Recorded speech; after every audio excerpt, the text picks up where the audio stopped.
Please leave your footwear outside. ப்ளீஸ்னா தயவு செய்து, லீவ்னா விடுங்கள், யுவர்னா நீங்கள், ஃபுட்வேர்னா காலணிகள், அவுட்சைட்னா வெளியே. அதை சென்டென்ஸாக சொல்லும் பொழுது please leave your footwear outside. இது என்ன சென்டென்ஸ்? இம்பரேட்டிவ். Imperative sentence.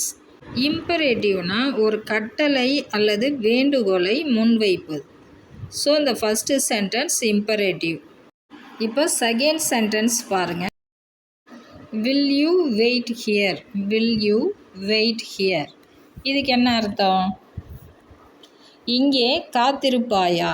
இங்கே காத்திருப்பாயா. இது ஒரு கேள்வி வாக்கியம். கேள்வி வாக்கியம்னும் போது அது interrogative. Third one, where have you been all this while.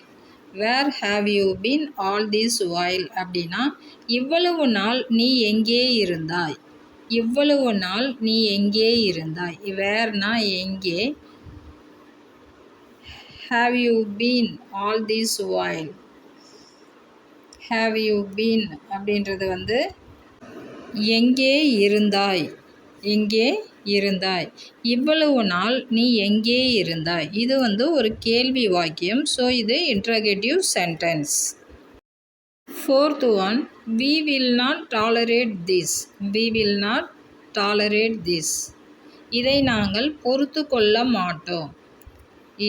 இதை நாங்கள் பொறுத்து கொள்ள மாட்டோம் அப்படின்றது தான் we will not tolerate this. அதாவது ஒரு செய்தியை நேர்மறையாகவோ அல்லது எதிர்மறையாகவோ உணர்த்துவது டிக்ளரேட்டிவ் சென்டென்ஸ். இந்த இடத்துல இது declarative. Fifth one, I am your friend. நான் உங்கள் நண்பன். ஐ ஆம் யுவர் ஃப்ரெண்டுனா நான் உங்கள் நண்பன். இந்த இடத்துல ஒரு செய்தியை சொல்லியிருக்காங்க. டிக்ளரேட்டிவ். இது declarative sentence. Sixth one, my sister lives in London. My sister எனது சகோதரி. லிவ்ஸ்னா வாழ்கிறாள். எங்கே? லண்டனில். மை சிஸ்டர் லிவ்ஸ் இன் லண்டன்றதில் ஒரு செய்தியை நமக்கு சொல்கிறாங்க. ஸோ இது declarative. Seventh one, what did you do then. What did you do then அப்படின்னா அப்புறம் என்ன செய்தீர்கள். அப்புறம் என்ன செய்தீர்கள்னு ஒரு கேள்வி வினா கேட்குறாங்க. ஸோ இது இன்ட்ரோகேட்டிவ். எய்த் ஒன் பாருங்கள். To be a bit more carefully. To be a bit more carefully. கேர்ஃபுல்லின்னா கவனமாக, இன்னும் கொஞ்சம் கவனமாக இருங்கள். To be a bit more careful. இது imperative sentence. Imperative sentence. Ninth question, never speak to me like that again.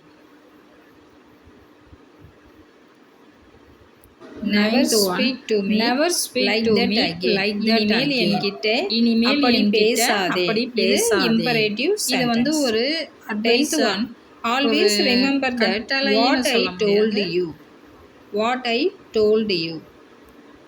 நான் சொன்னதை எப்பொழுதும் நினைவில் சொல்றாங்க. அது இந்த சென்டென்ஸ் இம்பரேட்டிவ். பாருங்க 10th one, imperative remember that what I told you. Last one, ஆல்வேஸ்னா எப்பொழுதும், ரிமெம்பர்னா நினைவில் கொள், வாட் ஐ டோல்டு யூனா நான் சொன்னதை, அதாவது நான் சொன்னதை எப்போதும் நினைவில் கொள். இது imperative sentence. 11th one, the ball rolled slowly into the goal. பந்து மெதுவாக கோலை நோக்கி செல்கிறது. இது ஒரு செய்தியை நமக்கு சொல்கிறாங்க. இது டிக்ளரேட்டிவ் சென்டென்ஸ். டிக்ளரேட்டிவ். இது வரைக்கும் நம்ம கைண்ட்ஸ் ஆஃப் சென்டென்ஸை பற்றி விவரமாக நம்ம பார்த்தோம். கொஞ்சம் கொஸ்டின்ஸ் உங்களுக்கு டெஸ்ட்டுக்கு கொடுத்துருந்தேன், அதுக்கான ஆன்சரும் சொல்லியிருக்கேன்.